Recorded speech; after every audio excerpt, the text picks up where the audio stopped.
What is up, YouTube? Matt McKeever here. Another episode of Deal Destruction. I started watching lots of your videos. Hey, I'm not looking to rent, but looking to buy. And the lady's like, yeah, I'm absolutely been trying to sell this place. Why don't you come take a look? We did the house hacking. There was, it's a duplex with an in-law with a granny suite. I took a bit of a risk, but I felt it was a calculated risk. Yeah, Now, it seems great on the surface, right? Like, I love the fact that it's above the 1% rule. the population has been growing year over year for a while now, but just where it's located, being 8 hours from Thunder Bay, being the border town it is, whether it grows or not, it's still going to be a staple.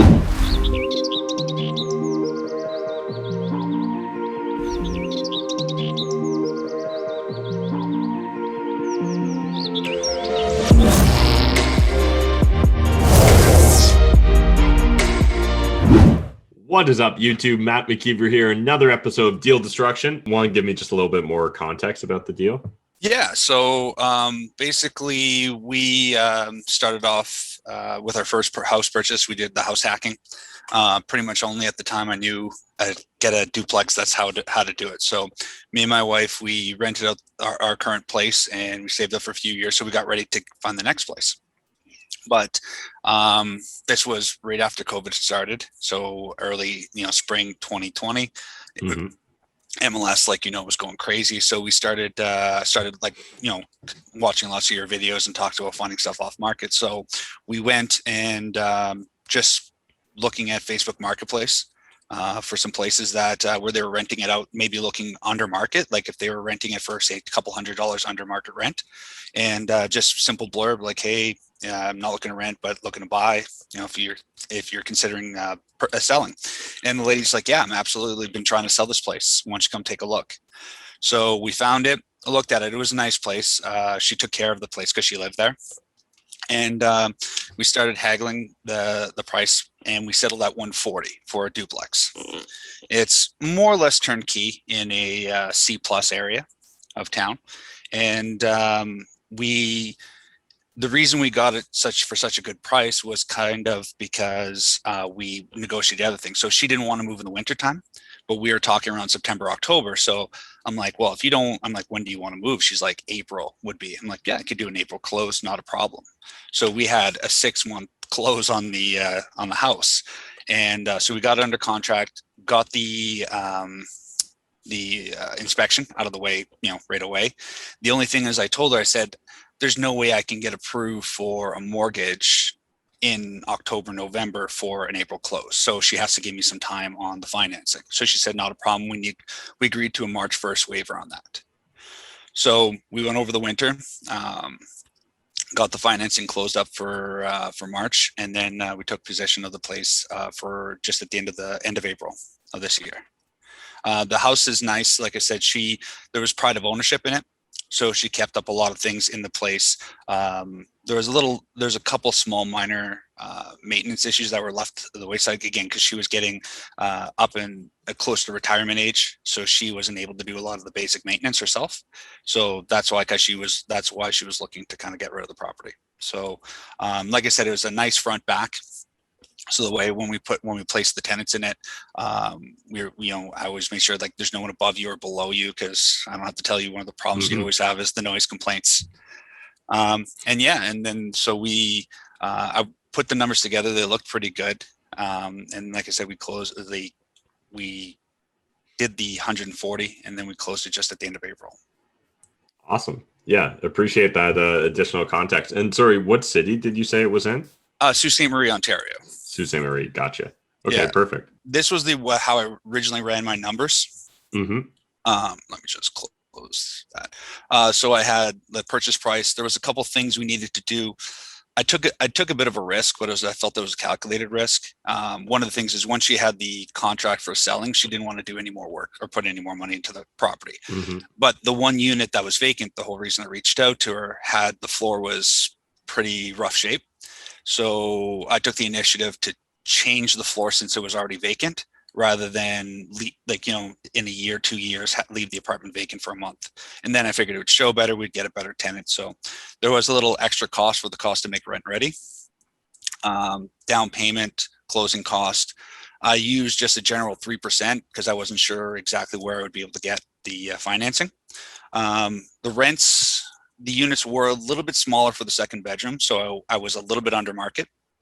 One 2-bedroom for $900, and then the main one, that one she would provide vacant possession, that we'd be able to rent for about $1,000. I did see an opportunity in the basement because she was letting both the tenants and her use the laundry room for free. That with basically renovating it, making it look much more attractive, adding some storage for the tenant, but then putting in a coin box to charge the tenants for the cost of the laundry. So I did put that in there, but I just kind of left it out just to be more pessimistic on my numbers. It's always better to get more than you expected than less. Absolutely. Standard 5% vacancy, standard 10 maintenance and management. Utilities, I figured 100 for water, 125 for heat monthly. There is a rental for the hot water tank, but my plan was to buy it out. I talked with the owner. She got the quote at under $900. So for $32 a month, it's just, to me, it seems straightforward just to buy it out. Insurance and taxes, she was paying $914. So I used just $2,000 as a rough estimate. And we ended up with a 12.5 cash on cash return for the numbers. So at 140, I felt that's why I said I felt that was a pretty good purchase. Yeah, now, it seems great on the surface, right? Like, I love the fact that it's above the 1% rule. Yeah. Once we started getting actual quotes and actual numbers, we managed the numbers actually started to get a little bit better. Let me see if I can bring up.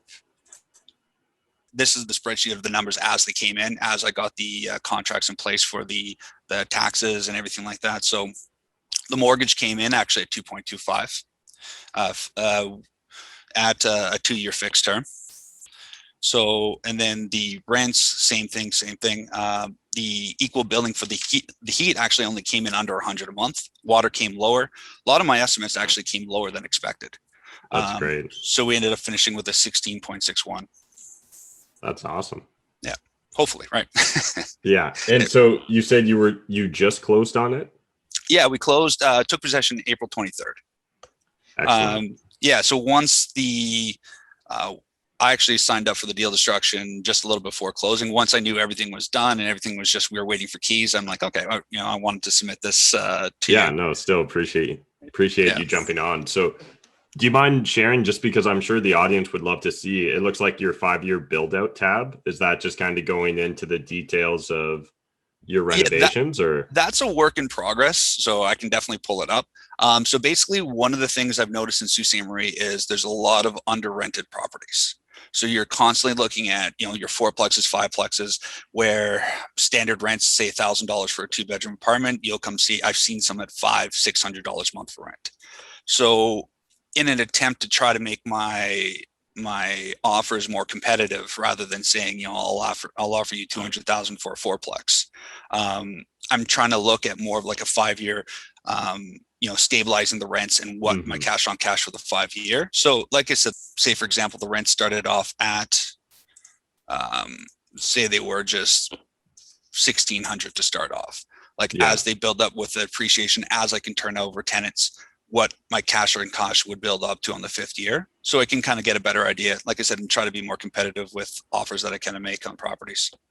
Awesome. Yeah, that's a great tip for anyone that's just watching at home as well. Is it's important to understand exactly what are we going to accomplish, what are my goals, and then being able to play with the price and terms accordingly. Yeah.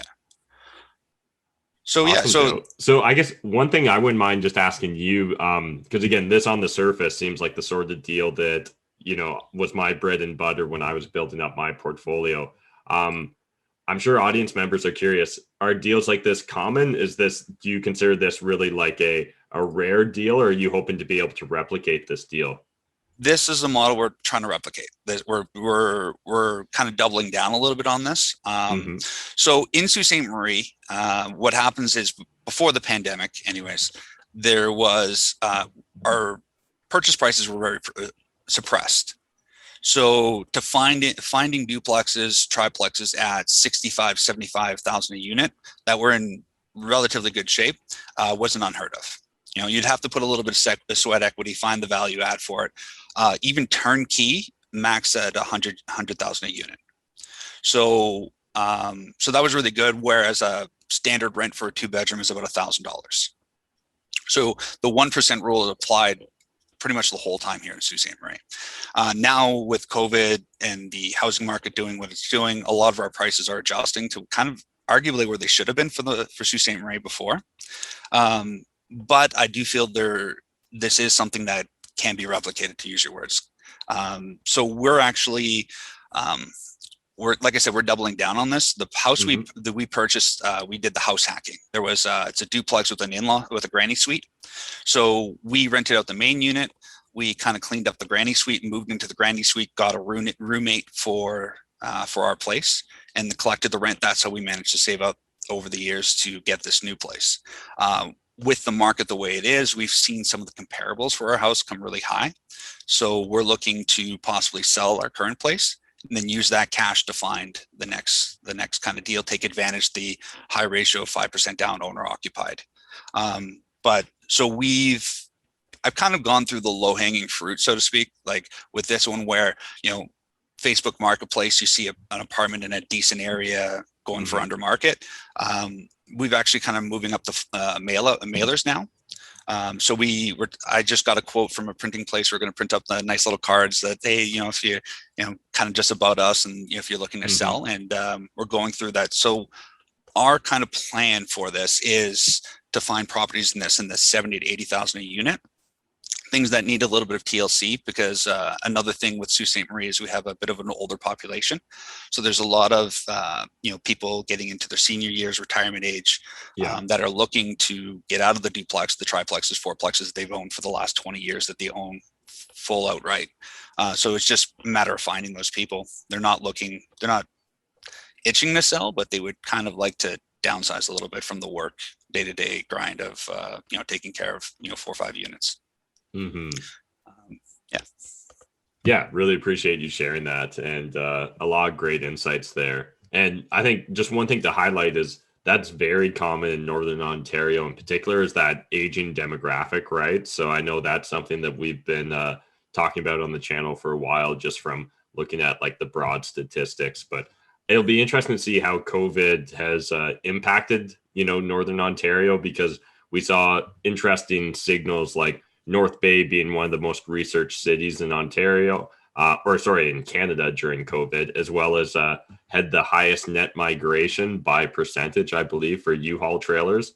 So again, like just small little indicators like that, I always love to pay attention to, because it's not necessarily a smoking gun, but enough of these little signals could show that like maybe demographics or immigration's changing, because that was one of the struggles for markets like Sault Ste. Marie and Sudbury, is there's not enough net migration to really like get the population growing, versus just the status quo of infill, right? Like there's not enough people like replacing themselves essentially in Northern Ontario.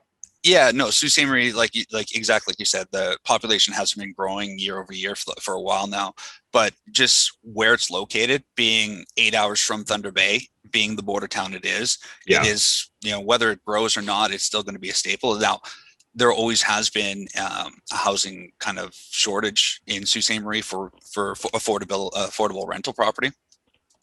One of the things actually the city did just a couple years ago is they changed their bylaw requirements on basement, not just basement, but second unit conversions. So instead of having to sit in front of the city, do the application. Now, as long as you still, of course, have to get all the proper permits for it, you can convert without rezoning and showing the city you have proper parking and green spaces and all that. You can convert a basement apartment or an in-law suite, like I said, as long as you get proper permits for the work.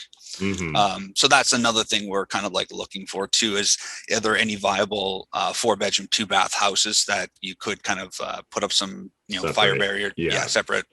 Because that's another one we have too. Lots we see a double wide, from the Google Street View, you'll see a double wide driveway and side door. You're like, ooh, that's 4 bedrooms. and if you can pick that up, they're not that on MLS, they're getting more and more rare, but to find them in the 140, 160 price range for something like that, that's another thing that's a huge benefit to me and my wife is we're fairly handy. So one of the things we look for is like slightly, I don't want to say distressed, but where maintenance has kind of been put off to the side, where we can do a bathroom rental without needing to go to a contractor. We know what permits to pull and the work to get done, so we can kind of put our own little value adds in there in the properties.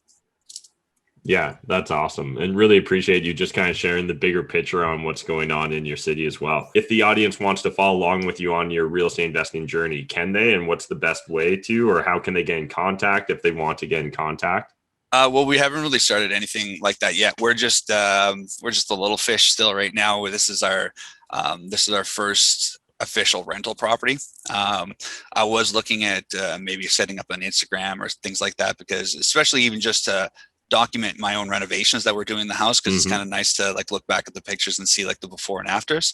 But if there's maybe this is the kind of kick in the pants I need to start something like that up. Awesome. Well, if you do end up starting something up, make sure when the video actually drops and gets released that you come back and just leave a comment in there, and we'll pin it for everyone so they can follow along with you on your journey. Because I'm sure a lot of people will be interested, because I know there's so many people in Southwestern Ontario and the GTA right now looking north and wondering whether they should invest in Northern Ontario. And I think for a lot of them, they just want to see a couple deals first, right? So I'm sure deals like what you've broke down for us today will be really illustrative and helpful. Appreciate it. Yeah, I think thanks. Yeah, we have had lots of outside investments, especially because cap rates in the area. To find a 6 or a 7.5 cap isn't unheard of, and a lot of the investors are looking, even they're finding 8% cap on properties here in town. Mm-hmm.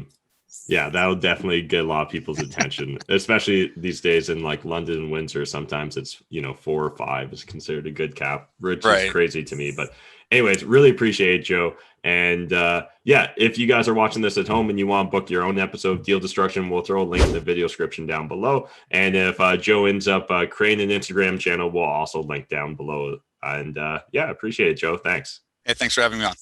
Have a great day. Bye.